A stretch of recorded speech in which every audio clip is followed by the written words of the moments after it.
When President Tinubu was inaugurated in office, Ganduje also paid him a courtesy visit. Asari Dokubo also paid him a courtesy visit, and we even learned he addressed the press from the State House. So he's gone to also visit Ganduje now to congratulate Ganduje. Now, Asari Dokubo has been that, Ganduje, they have described him as a Niger Delta frontline leader. I don't know what that means, but maybe you can help us to understand better as Niger Delta chief that you are. Now, the character of Asari Dokubo, to a large extent, have been that of concern to several persons. One would think that some of the things he has done, he has displayed, from threatening the sitting governor, the governor of Rivers State, from threatening an ethnic group, the Igbos, and several others, even with an assault rifle. One would think that the Nigerian police, there will be an invitation for this man to actually address it, but instead, he's growing stronger by the day. Okay, from visiting the president, he has gone to visit the APC national chairman. What else do you think we're expecting from this? And again, help us, like I said, explain the line of frontline Niger Delta leader. In that context, there is no dispute if anybody say Asari is a frontline Niger Delta leader. I don't think anybody should dispute that. In that context of whatever they were discussing, they didn't say he's a political leader of Niger Delta.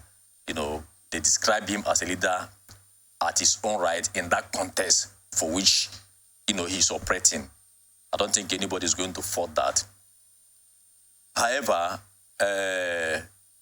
Asari's visit to Ganduje is not accidental. It was planned. And you see, in every administration has people it favors and people too that it does not favor. Every administration. That is the essence of, you know, having government after government, so that if it doesn't favor you here, it favor you the other time, whether it is personal or general favor I'm talking about. So I have seen Asari as a beautiful bride to this particular administration. And I've also seen that perhaps he is very useful to them. If he's not useful to them, they will not be bringing him that close.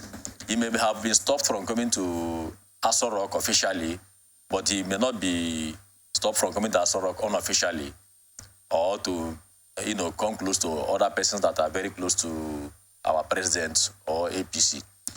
So I do not jealous him. He's a Nigerian. He has a right to visit whomever he wishes to visit. He has a right to also play the politics for which, in as much as it's within the context of the law. So, and remember that in politics, we may be saying that Asari Dokubo was saying with a lot of youth lagging as his soldiers or whatever. You don't know, that could be a propaganda, because propaganda is a tool in government and governance. Right. So he may not know whether those people that we are using the arm are actually Nigerian. No, he had a video. Asari threatened. No, I watched the video. It is only left for federal government to interpret who were involved in that video and the essence of that particular video. We're not talking about his soldiers. There is a video he made where he threatened. Yeah, I watched it. I watched it. Not the one he did with his soldiers. The one he threatened the governor of the state. That's a different one. Yeah. Then the one he had a gun and he threatened Igbos that he was going to wipe them off. That's a different one. All of this he had. If anything as such has happened, I'm sure that something may have also warranted that. Because one thing leads to another. You see, there have always been this war of words between Asari Dokubo and the IPOP group, kind of. It has always been there. We do not need to pretend over this. And that is enough. Listen, it's not that I'm justifying anybody threatening anybody's life. Okay.